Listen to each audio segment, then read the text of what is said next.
So, I think you were my favorite sending the invite to, because you wrote back, well, I'm not good at this, I'm not good at that, about interviewing, and I thought it was funny because I like to throw that out because I really am terrible at these things. Why do you think that is? I don't know. Growing up, I was always like really nervous, connecting with people, trying to meet people. I've just always been afraid to socialize. And, when I have to present myself, it's just a big thing in my head, and it never works out, the way I think it would. So tell me about this is funny. Tell me about your family structure. Did you have brothers, sisters? Tell me about that. I have an older brother and an older sister. Yeah, we all grew up together in the same house, and it was a small house, so we shared a lot of space. My brother, I think my brother was a huge influence on me because he liked comics, he liked cartoons, and then I really connected to him in that way. Where did you grow up? Born and raised in San Francisco. I love the city. I don't get out a lot, but I love it every time I get to go out and see the lights and everything. So I'm a city boy. I want to go back to before you were Calvin Ma, famous artist, to you were however old, your brother and sister are there, your brother's playing with, the action figures I see here. And then were you openly communicative with your brother and sister, and that was no problem, and within your family it's just externally when you have? Yeah, I think it's anything that's not immediate family, I kind of have a hard time, reaching out to people. But you don't seem averse. I think I put it on. Like it's not naturally me. Right. So you're politely I feel like that's a lot like with my work. That's why I have my figures always kind of covered with this kind of mask. And I think that's where it comes out in the work. So that's interesting to me, because as I was looking at your work on your site and over the internet, anywhere I could find you, you seem so prolific, which to me is expressive. Uh-huh. You have so much work. Mm-hmm. And then you started venturing into the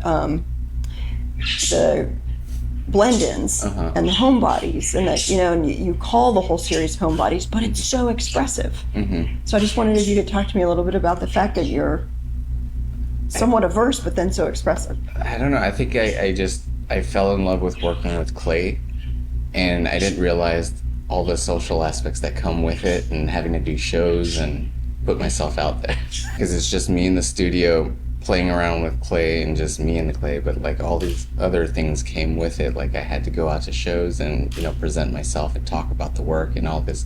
I feel like it kind of helped with my social anxiety, but it feels fake in a way because I have to put myself on, because that's not really who I am. Yes. Like I'm more shy. This whole project is about people understanding that they don't have to be, they're not born an artist, and Mm-hmm. and then everybody recognizes it. That you have to kind of grow into it. You have to be a little brave. Mm-hmm. So it's interesting to me, and I love the juxtaposition of here's this person who self-identifies as having anxiety and not socially wanting to get out there, Mm-hmm. but then you stepped forward into something that's hard to proclaim. Mm-hmm. So was it a drive? Was it like? I think it's more of a want to keep doing this, because I don't want to get a real job just yet. Right. Yeah, and Well, you probably won't need to. I mean, but like after I graduated, like a gallery picked me up instantly, and they just wanted more and more work, and I was like, I could do this as a living, so yeah. So I kept pushing myself. Like I didn't want to go out and find a job, so I have to make this work. And I think that was kind of the driving force for me to kind of push myself to actually go to the openings and try to network and put myself out there. so let's talk about that a little bit, because I feel like, and I could be wrong, so you correct me, or Rocket can correct me, is so you have this drive, Mm-hmm. but when you were 6, 7, 8, 9, 10, those 11, Mm-hmm. finding a job wasn't your drive then. Yeah. So talk to me about the first time you wanted to work with your hands. Yeah, so my parents spoiled me with toys, and I had a handful of friends, but I think they kind of saw, so they spoiled me with toys. They gave me a bunch of it, and I grew up around it. And so when I was growing up, I really wanted to be in the toy industry. I've always, like taking toys apart, putting them back together, and playing with them, of course. And when I went to college, I studied industrial design to really, you know, step forward and try to be. I see that in the structures and yeah, that's interesting. Okay, keep. But I thought that it was more geared towards a specific customer. Like you would always design for a specific customer, and I thought that wasn't really, there wasn't a lot of freedom in that. And then so after I graduated, we had some family issues that kind of took me out for half a year, and after that I went back to school to study figurative sculpture because I found out that I had to learn the human figure to be a toy sculptor. Yes. And I took a lot of figurative sculpture classes, and then one of the requirements was a ceramics class, and my teacher was this amazing lady who she sculpted these really dilapidated looking dolls, but she was really great at it. Like she would make them look like they were aged for many years, and she had this toy aspect in her work that I loved, and I just kind of connected with her through our artwork, and I just kind of fell in love with clay because I get to make what I want to make. It's not an action figure for the masses. It's something that's coming out of my head and into three-dimensional form, and it's kind of just for me. Yes. And that was in school, and I really loved that I can take ideas in my head and just kind of form them into something I could look three-dimensionally.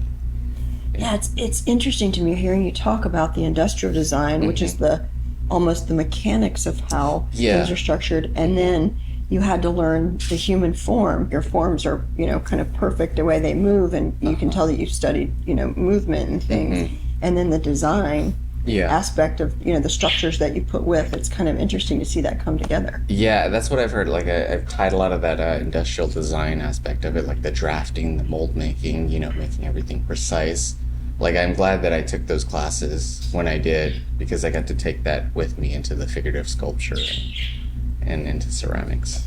So let's go back, because I didn't push you enough on when you decided. We talked about the class with the sculptor, and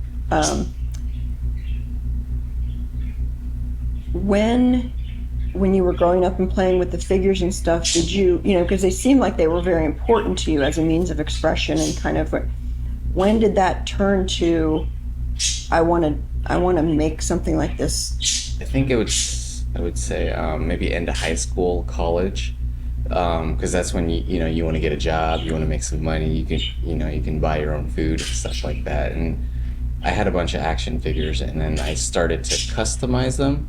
I would we had this clay that kind of air dries. I would sculpt different textures onto them and add details and stuff, and then I would begin to sell them on eBay. Oh. And that became kind of my part-time job, and it actually paid my way through college with that. What was the impetus, or what made you start modifying them? Was it bigger mouth, bigger ears, or was it another arm? Or tell me a little bit more about what the modification was. Well, I'm a huge dork, I'm on the toy forums and everything, looking, researching what's coming out next. And there's a whole kind of subculture where people customize their action figures. And then I really wanted to get into that, and I was like, I think I can do that, and I jumped right in, and I just kind of fell in love with being a part of this, community where you found your people. Yeah, but they were all over the country, and and yeah, I think that's how I started, to make and involve my toys. And I think, that was it. That was around high school, I think first year of college, that I really got into that. When did you make your own from head to toe? Okay, or wing to claw, or whatever it was. Yeah, no, I think that just kind of morphed. I customize, and you just want to, step up your game every single time and make something to wow people. And I think the first time I made it was just, there was a series of action figures that I really liked, and they never made this one character, and I felt like there was something missing, so I had to just jump in and make it. and I ended up sculpting it, and I did a half decent job. I made a mold of it, and other people in the forums were like, "Can I get one?" And then I started casting them for people, and it just became a whole like production thing.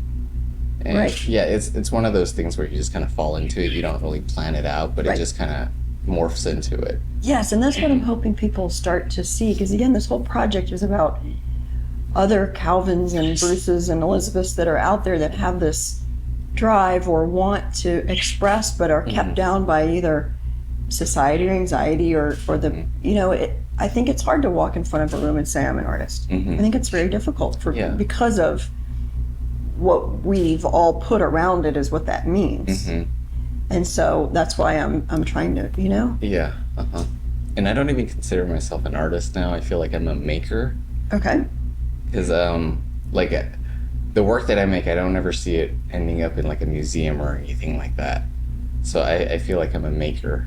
When I look at artists, like the ones that I look up to, they're like highly conceptual, and like just the aesthetic of what they make looks like it belongs in a museum. And I think I'm kind of on the fringe of that. Like I don't, like it's more craft, and it's not, I don't see it as fine art. I still somewhat see it as a little kitschy sometimes, but I enjoy doing it.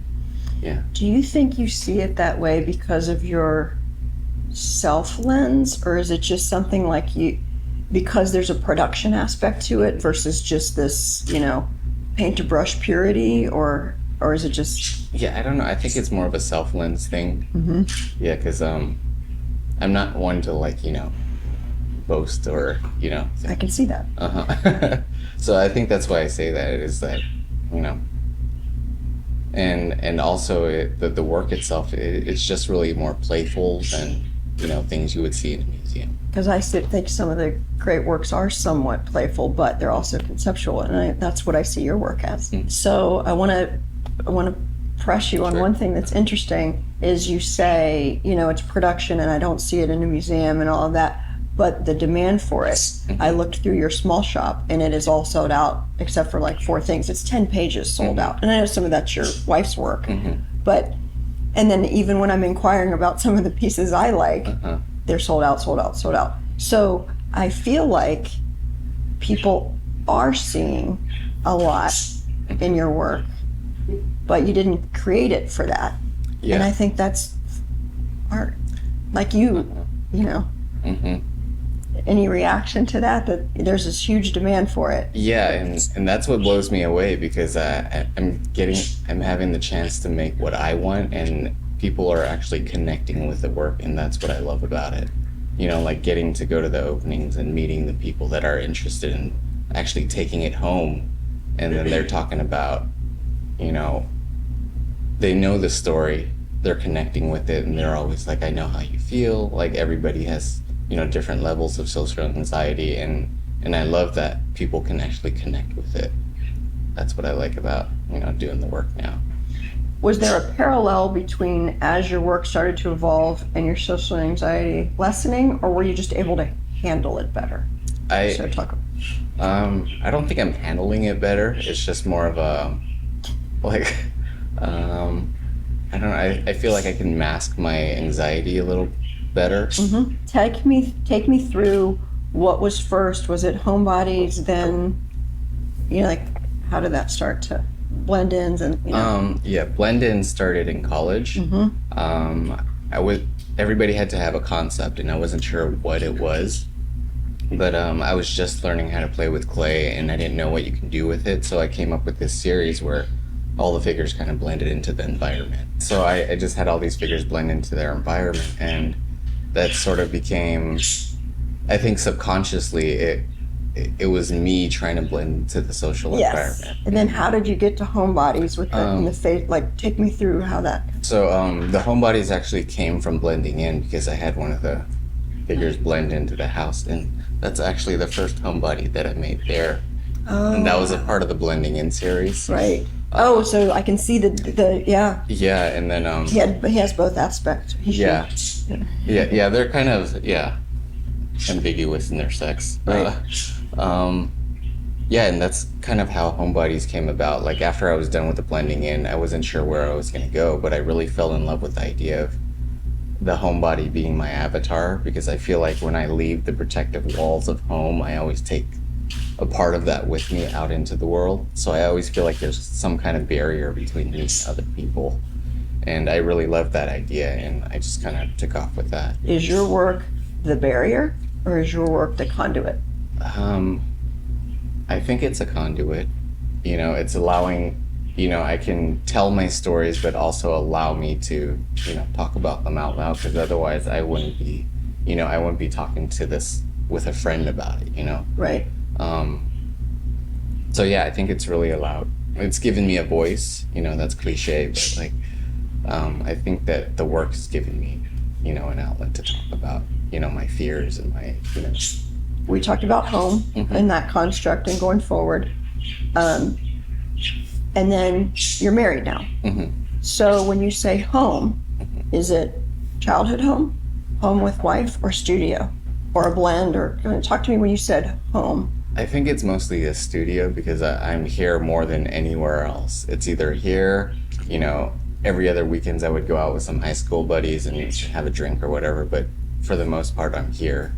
And my wife is the same way. She works all the time, so we're always, you know, in the studio. So this feels more like home than anything else. Right, right. So I want to go back to, and I've asked this a couple times, so it's just me digging at it a little bit. Mhm. When you made that first, you know, like that's the first homebody, but when you made that first, like, holy Calvin design or construct or piece, Mhm. was it head, arms, legs, body? Did it have superpowers? Was it a character type? Did you ascribe it a personality, or was it just like, tell me a little bit more about that? I just felt like it was an avatar of myself. Like if I were to see myself in a cartoon, that would be me. Would you say, and I'm putting words in your mouth, or your bird is, would you say that was, would you say that was a significant point in your birth as an artist? Like, is that because I think so, because that series is what kind of took me into like showing my work and you know selling the work. You know, that's really what, you know, told me that I can do this as a living. You know, and so it feels like my baby. yes, You know, and it carried me. You know, it's been I think 4 or 5 years since I graduated, and I'm still doing this. So I feel like it's, you know, it's a big part of myself.